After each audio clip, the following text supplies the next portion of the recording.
Hello, my name is Kira, and this is Sunless Skies, a game I have no idea how to play. As you can tell, I have been messing around with the game, and so far has pretty much just died. So Sunless Skies is a bit unique. I'm given to understand that it's like a fairly slow-paced sort of game. It's text-based, so there's a lot of text, but there's like visuals that's like quite really pretty, and that's what I've noticed so far. It's actually really, really pretty. The soundscapes are really good. It's very atmospheric. It's based on a steampunk, dystopian, Victorian era thingy, and we are exploring the heights of the skies that has no sun for an unknown reason, because I don't know the mythos behind this game yet. And we are doing it in a locomotive, being a freaking train that can fly with rockets, I think. I'm not really quite sure how it's staying up there, but anyway, so it is a bit roguelite in that you can, like, if you die, you permanently die, but your character can kind of like pass on their belongings and stuff to a new captain. So you're a captain of this locomotive. And the maps are procedurally generated, so you kind of like don't know where anything is going to be. So it's very much exploration, and it's going to be bad. Like, my attempt so far has been bad. Like, within an hour I was up to 3 captains. So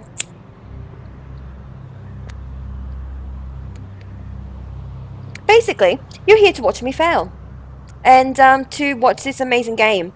I know it's going to be slow paced. I am going to be reading out all of the written bits and dialogue in my terrible attempts with the voices and inability to read properly.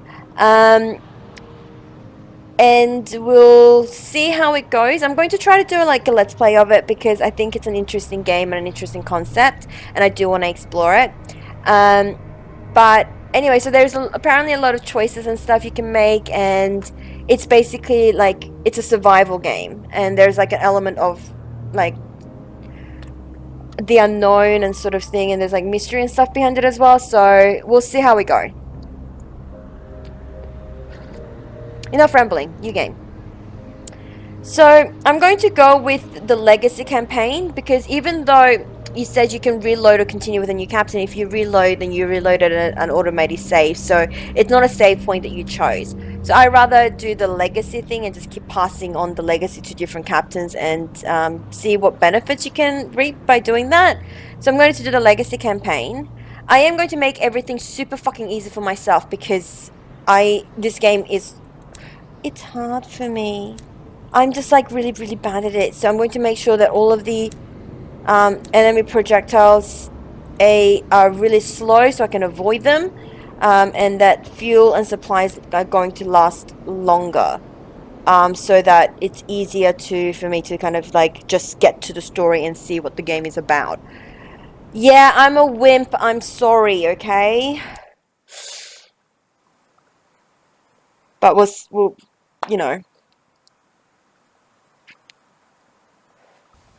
The weight of your cargo affects fuel efficiency. The more you carry, the more fuel you'll need. Great.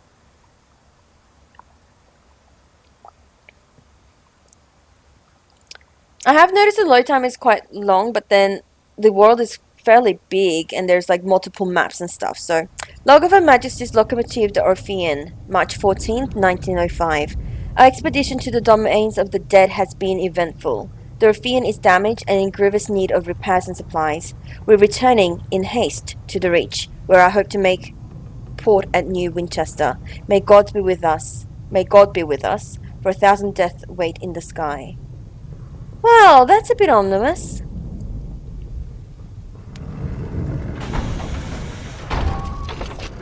So we start as, I believe, the first mate. So the game is obviously by Fail Better Games, and it's like a sequel-ish, set in the same world thing as Sunless Sea and Fallen London, I believe. You have returned to the Reach, an untamed, sunless span of the heavens. London's no frontier, a celestial garden run wild. You actually get into like ship combat, and I've been really bad at it, which is why I've died so many times, but hey. Your journey back from the Blue Kingdom was tumultuous. Your locomotive is crippled, and Captain Whitlock is badly wounded. Lovely. So I just need to try to steer the ship without crashing into anything, because if I crash into things, the hull gets damaged. As the first officer, the crew looks to you. The nearest station is New Winchester. Can you get the Ruffian there safely? Well, that's the question, isn't it? Do I not crash into anything? The controls are not too difficult, and you can use a, what are they called? Controller, but I'm not doing that at the moment. I'm using a mouse and keyboard. Those Mendius. A wreck drifts here, less fortunate even than you. We should scavenge her for repairs, crew suggests. Let's do that. The wreck hangs in the sky, poked with recent gunfire. You and the boarding party don your sky suits, garments of waxed canvas lined with felt to protect against the cold of the sky. Two of the crew are whispering as they dress. What business did Captain Whitlock have in the Blue Kingdom anyway? Why the devil did we trespass on the district of the dead? You silence him. Now is not the time. Leap across to the wreck! Yeah. Leading the way, you jump. Your stomach lurches with vertigo as the stars blaze above you and below. The air of the heavens is thin and torn up by unpredictable winds. Then your boots hit the running board of the Osmandius, and your leather-gloved hand fumbles for a hold. One of your companions throws you a line, and you lash the two engines together. Only then do the rest of the boarding party follow you. One of them forces open an exterior hatch, and you clamber inside. Her interior is cold and unlit, and whistles with wind. Your party's lamps spread buttery light over the narrow panelled passages. You make your way towards the hall, stepping over bodies crumpled in the corridor. Unfortunately, your way is blocked. A bulkhead has been mangled inwards by a well-aimed barrage. Clear the obstruction, and you locate a length of pipe, or lead the party on a more precarious path. I don't even know what kind of captain I am, because we haven't actually decided that. So these are kind of like tests, I think. Iron gives you 75% of chance. Veil gives you 75. I'm gonna try this one. Lead the party on a more precarious path. It sounds dangerous, but let's do it. Veil is a skill of deceiving and evading. Success! Yes! A memory. The rest of the boarding party follows you without enthusiasm. You recall the first time you climbed outside an engine, helping the captain to fix a leak in the exterior pipe. The wind had shrieked, buffeting at you. You asked the captain what would happen if you slipped. You fall, she answered tersely. But where to, you asked. She looked down, then up, then back. The sky's depths spiraled all about you. Away, she said, and you heard her fear. Back in the present, you tumble back into the Osmandius through a shattered window. The party spills in after you, glad to be back inside. Conduct a thorough search. Oh, we've repaired our hull. Lovely, and we got 4 supplies, so we're not going to starve to death. Lovely. And then those Mendias emit a long, juddering creak. Your boarding party exchange nervous glances. From the chaos of its hold, you have retrieved repairs and supplies. You discover some useful equipment. A gun that could be mounted on your locomotive and an educated bat. Liberate a diffident bat and employ him as a scout. Let's do that. The bat treats its rescue as an inconvenience and immediately begins to haggle over pay. Bats can haggle in this game. Great. You offer to put it back in its damn cage and leave it on those Mendias, at which point it becomes more polite. You doubt he will last. Yeah, me too. Alright, we'll also take the Jerusalem cannon, because you need a gun. You now have a cannon. Lovely. Press to the engine room. You might find more fuel there, but you had better hurry. Those Mendias is beginning to tear apart. I'm going to press on. The wreck of those Mendias is screeched as his metals buckles and tears. You press on through the shuddering corridors, searching frantically for the engine room. Send a smaller party ahead to retrieve the fuel. Go yourself and conduct a hasty search. You know what? 49% of... Oh, either is 49. I'm going to go myself. I'm not going to risk my crew. But if I die, I die. And I can just restart the game. Failure. Flight. The engine room is grey. We've lost 10 hull. Oh no.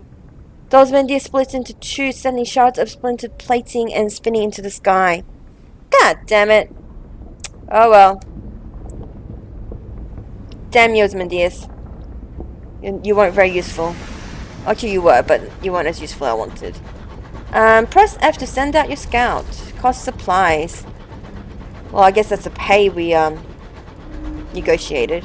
Scout has discovered something. The walls of... Oh, summoned by the Captain Whitlock. The walls of the Captain's cabin are lined with hodgepodge of curios from across the sky. Captain Whitlock lies in bed. Black marks cover her skin like monstrous brand. When she coughs, coils of acrid smoke pours from her lungs. That does not sound too good. So we could inquire after the Captain's injuries or just approach the bedside and talk to her directly. The Captain wants to see you.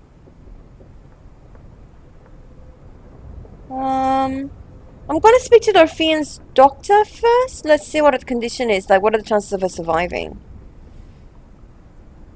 The word of living fire pursued the Orphean across the Blue Kingdom. It caught you just before you passed through the transit relay to the Reach and set its brand up on the Captain. It burned itself right through her, the doctor whispers. When I closed the worst of her wounds, I could see the signs seared in her bones and her organs. Judging from her symptoms, it's inside of her oh my god. The Captain leans to one side and vomits a plume of fire into a copper ball. There is nothing that the doctor can do. The walls of... Oh, let's go and speak to the Captain. Her mouth is blistered from the blue fires that dance upon her tongue. Her hand grips your arm. Her breath is hot as cattle. Made arrangements. The Orphean will be yours.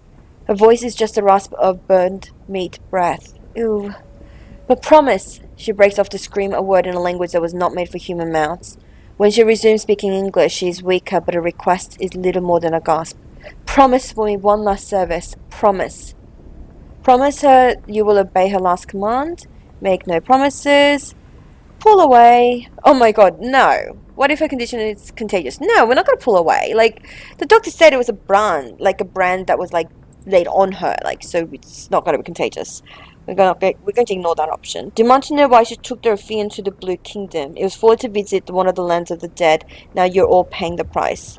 Well, we're not paying the price too heavily. Like, the crew members are all kind of here, mostly. We've lost 2 by the looks of it. We've got hull, we've got supplies and fuel. We'll be fine. We'll promise to obey her last command. Whatever it is, you'll see it done. She sinks back, relieved. All in my will, she gasps. Be a better... She breaks off as the sigil burns in her bones flare, glowing cherry red through the flesh and skin. Better captain than I. The effort exhausts her. She sinks back into the scorched pillows and a twisting, frantic fever. God. Good writing, this. I really like it. It's like reading a novel. But better, because it's interactive. Alright, take your leave. We have an engine to command. Work to do. You leave the cabin and the scorched stink of its air behind and return to the bridge. New Winchester is further than you like and the Captain hasn't long left. Guess we have to fire to break through this thing. Yep. Okay. Oh no! Oh no.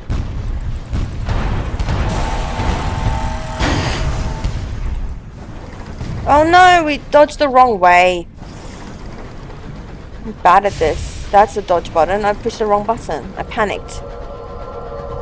But we can loot, right?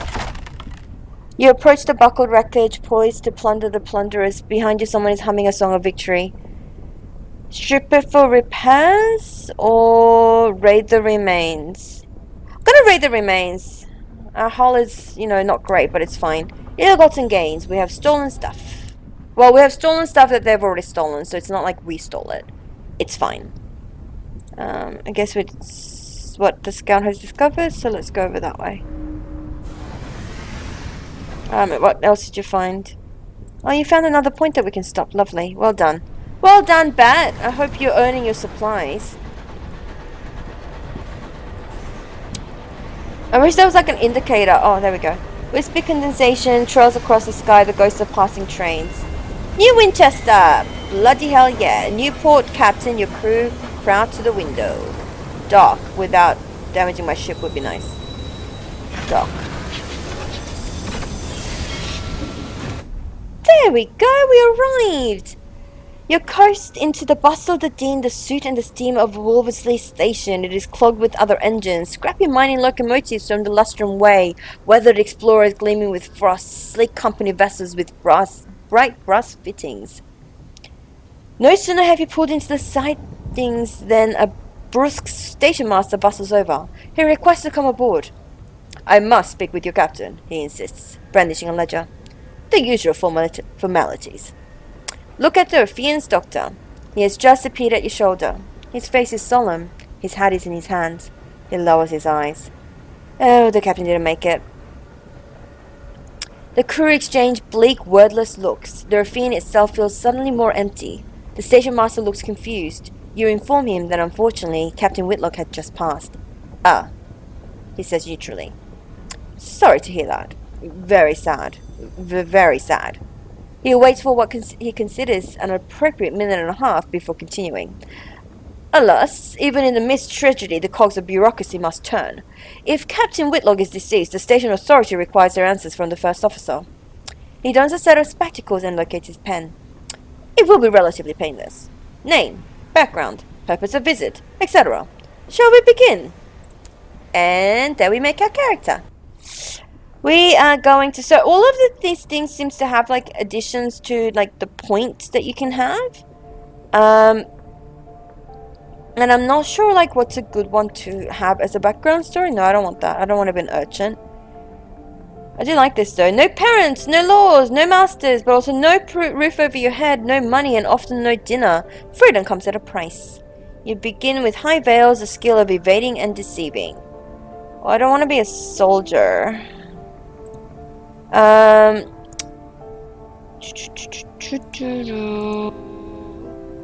Revolutionary. The world is broken. One way for the rich and another for the poor. You decide to do something about it. Yeah, no. For a time, you served at the Ministry of Public Decency, which had become Her Majesty's preferred instrument. You begin with high mirrors, the skill of investigating and deducing. Azela. You rove the mournful, merciless seas of the undersea. You will begin with high iron, the skill of confronting and overcoming. I don't want to be a confrontational person. I want to be a nice person. I'm gonna be a poet, I think. I mean, it's kind of like the path. It's either going to be an academic or a poet for me. I'm not very religious, so I don't want to be a priest. And I think the idea of just being a poet, being a captain, is just amusing, so I'm going to choose that. You are a poet. Poetry was popular in old London. Some poets sought fame, others art. Some simply enjoyed bohemian company. 3 preeminent artistic movements have come to prominence. The Celestials. In old London, they wrote nostalgically of the surface and the sun. Now they write of the stars and the treasures of heaven. The Nocturnals, which I like the name way better. A radical outlaw school that delights in the freedom found in the dark. The Sovereign School. A new tradition born in the Empress's court. Their works are patriotic, bombastic, and occupied with the iconography of the time. Clocks and seasons and sands and so forth. Yeah, no thank you. I'm going to go with... So the points I get is if I choose the Nocturnals, I get more points in deceiving and evading. And if I go with the Celestials, I get deducing and investigating. I think I want to be the airy-fairy Celestials. I think that might be more fun. So this one, the ambition, what does winning mean to you? So these are like what you need to do to be able to beat the game. And so the truth is apparently the hardest, so I'm not going to do that at this point because it's too hard. I think I might go for fame because that just requires you to gather stories of your exploits and write about them in the New Winchester. So you will immortalize your exploits in the song of the sky. For centuries, people have launched themselves into the unknown in hopes of making a name for themselves. You're sure you'll succeed. After all, you never heard of anyone who didn't.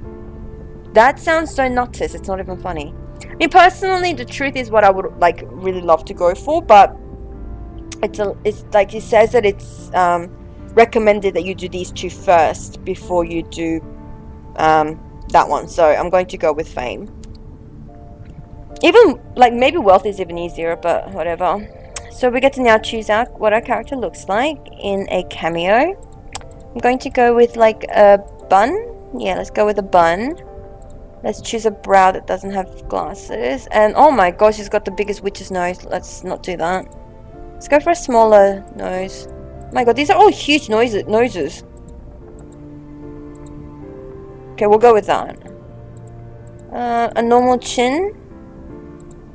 Oh god, no. An outfit. We'll go with something Victorian lady. There we go, like a lace sort of thing. I really like that. Term of address. I will be a lady. Thank you very much. And you know what? I actually really like the name there, Minerva, so I'm going to stick with that.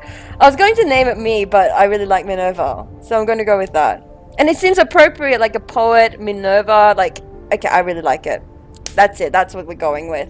So we've got 17 in, I don't know what this is. I think this is Mirror, and Veil is the mask thingy.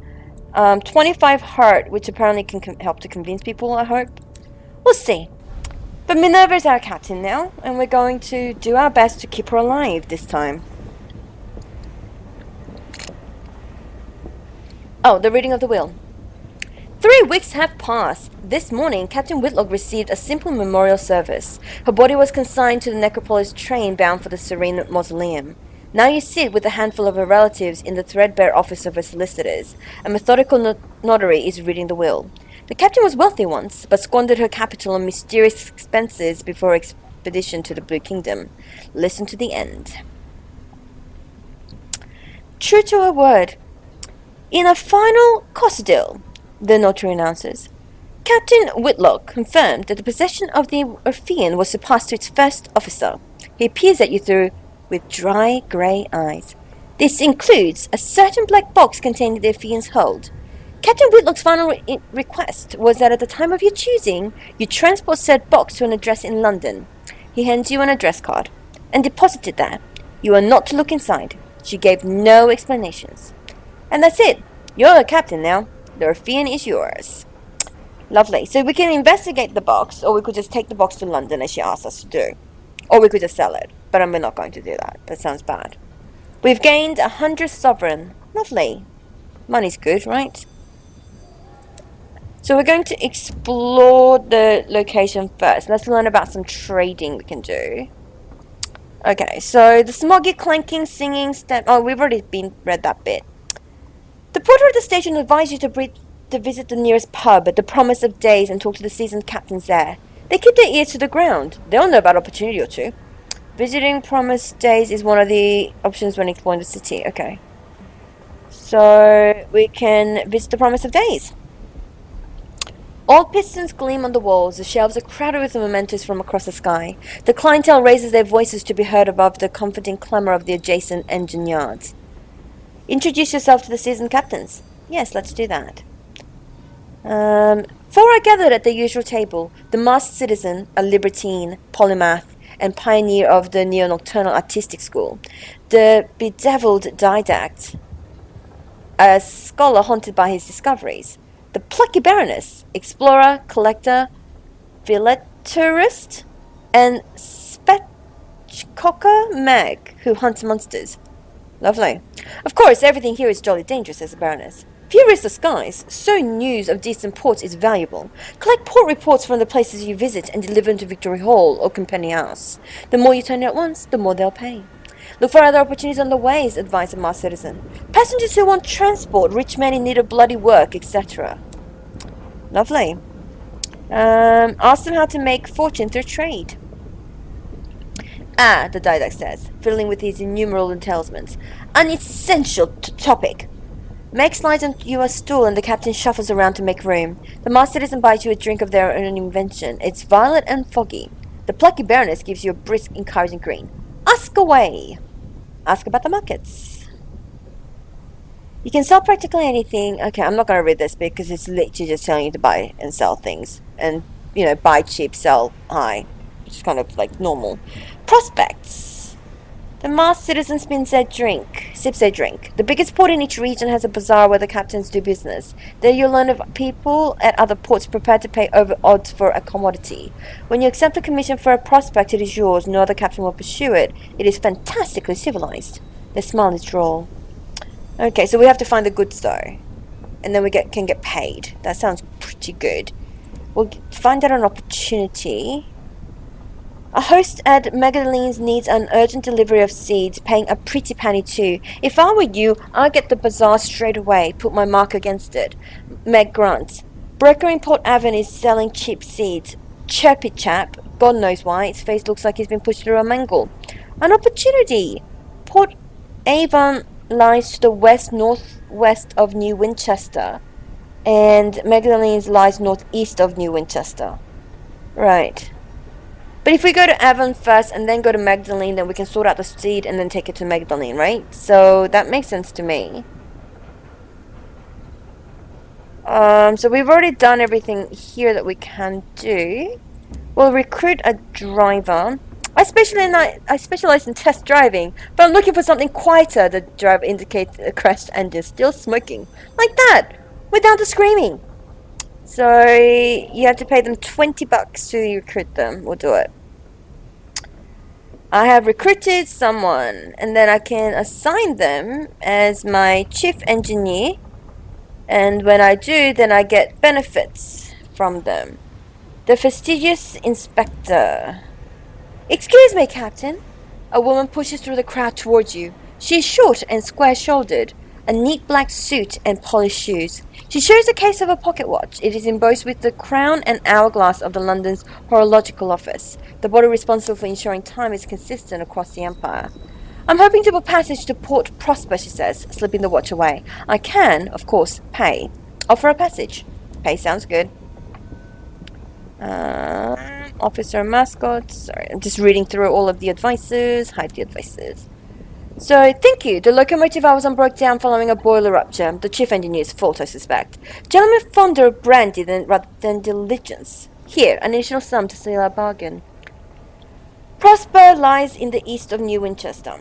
So, if we go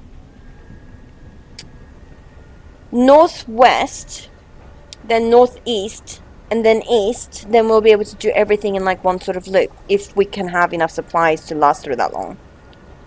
That's a problem.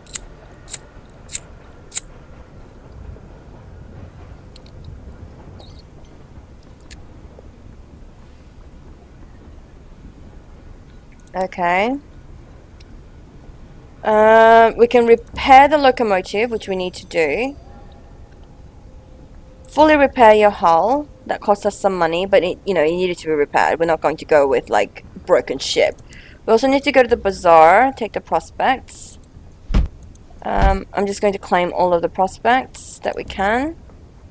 We can take another gun, but that's probably not very helpful. The mining array is like so expensive, it's 400 gold. I mean sovereigns, we only have 131. But yeah, so poor. But I think we should still buy like more supplies and fuel, because the last thing we want is to run out of supplies and fuel. So we'll buy all of that and then we'll make our way, I guess. Oh, hang on, we haven't recruited any extra crew. Let's do that. Hi on crew, your Voyager has grown perilous of late. Numbers and morals are lower than they were. Today New Winchester is abuzz with rumour. The famous Tackety captain has turned tail and fled back to London, promised generous pension and a full pardon in exchange for selling secrets. His crew are at loose end and under a crowd of suspicion. Will they ever find work again? We'll take them. Hire some of the turncoats as replacements. Fresh start. Initially the crew members are suspicious. They think you might be a journalist for the Gazette. Still, they're happy to drink on your coin, and as the night progresses, their reserves vanish. Oh god. When they arrive at your engine the next day to sign their papers, they come with headaches, nausea, and the last of their things. They go to their berths, ready to make for the stars again. Lovely. Now we have all of the crew that we need. We've got supplies, and we can now go exploring. Let's go! I'm not going to make you watch me trying to float nearby all the time. I will cut most of this out. But so far I am finding Sunless skies to be very compelling and interesting. Hang on, what's this? Victory Hall. What is this?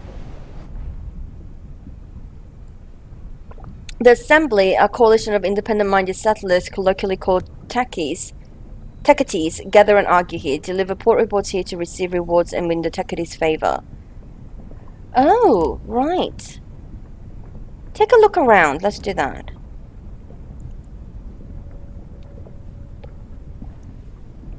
The music of democracy. Today the chambers of Victory Hall echo with the shouting. The assembly is in a session and an outraged roars descend from the boardrooms to the palatial lobby. A discreet functionary escorts you from the premises before you hear anything too juicy. You're a captain, aren't you? She inquires once you're safely outside. If you want to be of service, bring us news from other ports, and the Windward Company have spies everywhere, and we need recent, accurate information of our own. Right, so this is the Victory Hall. And I'm guessing that up here is going to be the Windfall people. Then that's the people that sided with London. So I'm guessing this is like the whole remnant of like the whole America-London, like America-England thing.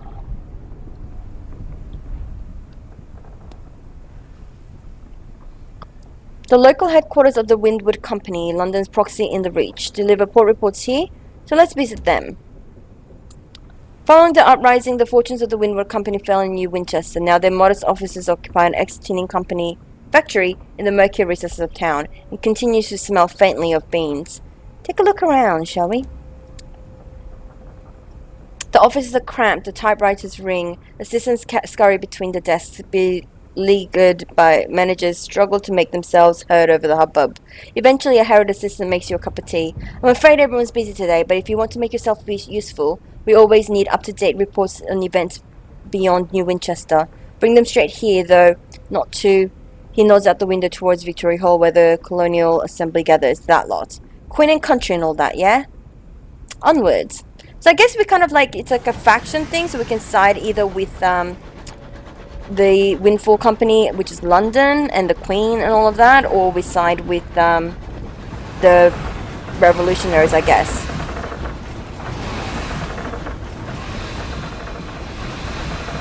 But for now, I'm just going to be traveling and deciding what to do. But anyway, I think that will do for this episode. So thank you so much for watching. I hope you enjoyed Sunless Skies, a first look at it. And I hope maybe you'll come back for more. But either way, I hope you have a lovely, lovely day. Mwah!